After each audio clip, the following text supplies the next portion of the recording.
Hi, everybody, and welcome back to Forbes Sports Money presented by Fox Business Network. We're coming to you from the lovely Innisbrook Resort and Golf Club just outside of Tampa, Florida.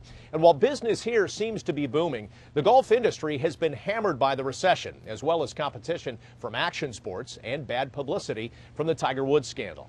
The sports television ratings and sponsorship revenue have been declining, and the percent of the American population playing golf is off from its peak in 1990. Amidst the turmoil, the CEO of the Professional Golfers Association and executive director of the U.S. Golf Association have been touring the country trying to explain to legislators why the game of golf is important for America's economic and physical health. In New York, they stopped by the Forbes offices and sat down with Michael Ozanian to discuss how the sport of golf is facing up to its challenges. The percentage of Americans 6 years of age or older that play at least one round of golf peaked in 1990 at about 12%. It's now down to 10%. Has golf peaked as a sport in the United States? I don't think so. It's taken a hit the last couple of years, just like just about every leisure time activity, every activity. It's not immune to the overall economic developments in this country, but we have enough programs in place where we're still reaching out to those next generations of golfers, so that I think that the number that you cited just now, I expect in a few years it's going to move back up, because it's a game.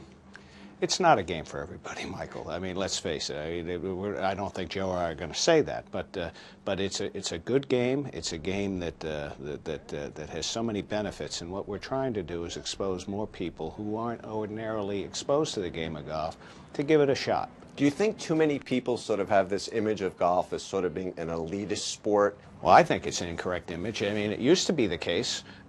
Maybe I'd like to believe more people think it's Ralph Cramden playing golf. I mean, but the reality is, Michael, more people, the game of golf in the United States, the majority of rounds played and the people played are public players. I mean, that's it. So it's no longer the country club set. It's a combination. What we need to be focused on is looking at Generation X and the millennials and making sure that our sport has contemporary appeal. So, you know, the lifelong values of the sport are one thing, but to be able to say it's something that you can do that helps you burn calories, you're playing it on some of the most environmentally responsible playing fields. You know, we have what urban planners love. We have managed open green space. And the beauty of it is that people buy admission tickets to use our green space, and those admission tickets lead to job creation, tax revenue, and tourism. And really, you know, what we have been talking about here today, and we'll do it tomorrow in Albany, is the tremendous economic impact of this sport. Well, let's talk about the study that was done on the economic impact of golf on New York State. What were the findings of that report? This is not a sales tool to say golf is a wonderful sport, which it is. You should play it, which you should. It's saying in the state of New York, 56,000 jobs. 56,000 jobs in 2007. 1.5 billion in wage earning. 5.3 billion overall impact, the economic impact.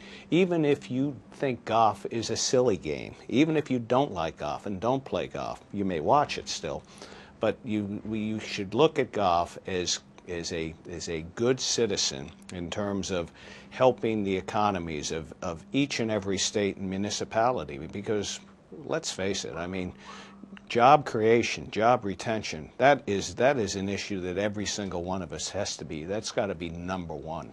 And when you look at the game of golf, you may not be thinking of us as a vehicle that creates, in this state, 56,000 jobs. That's a big number. Using your figures, you're talking about a job with an average salary of $28,000 a year. Is that going to be a hard sell when you go to Albany? Not at all, because you look at golf is really the epitome of, whether it is President Obama or Governor Patterson talk about the importance of small business. The 800 golf courses here in the state of New York, or the 16,000 nationwide, aren't owned by some conglomerate. 90% of them are individually owned and operated. Each one of them provides some 40 or 50 jobs. The majority of those 40 or 50 jobs are service economy jobs.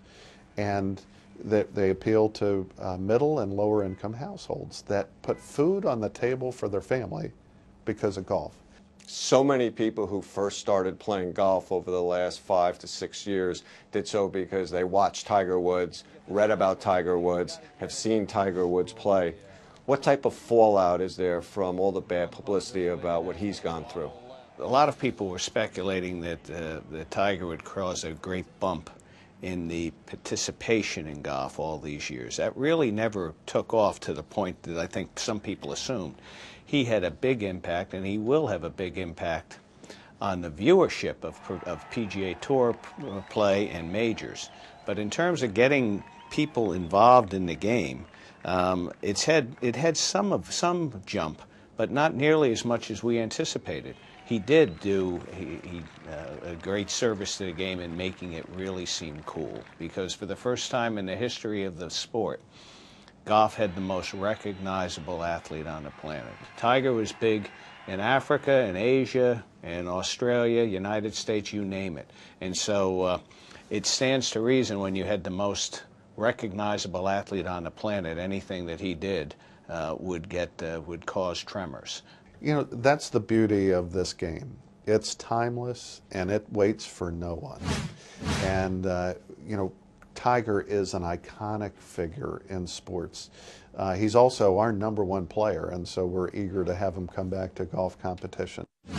All right, Michael, it really seems like the folks from the PGA are going on the offensive more than ever before to promote their sport right now. Yeah, they're pushing it hard, Bob. And one thing that I didn't know until I talked to these gentlemen was that I always thought Tiger Woods really increased the participation in the sport, and that really never happened. And now they're getting a lot of competition for their young players from BMX, snowboarding, skateboarding, so the competition is tougher than ever. All right, so they've got to look for avenues to raise money. The Ryder Cup obviously is one huge way. How important is the Ryder Cup for the PGA of America? Oh, it's huge. That seems to be the only time they make money is when the Ryder Cup's in the United States. The 3 years prior to the Ryder Cup being here, Bob, they averaged $14 million a year in losses, and that hurts them because those are the funds they use to promote the sport. We've talked about it being a setback for golf. They don't want things to stay static. They want it to grow. So what's the future growth for the sport of golf? I think it's overseas. Not the London Games, but in 2016, those Olympics, they really hope that golf in those Olympics will help the sport outside the United States.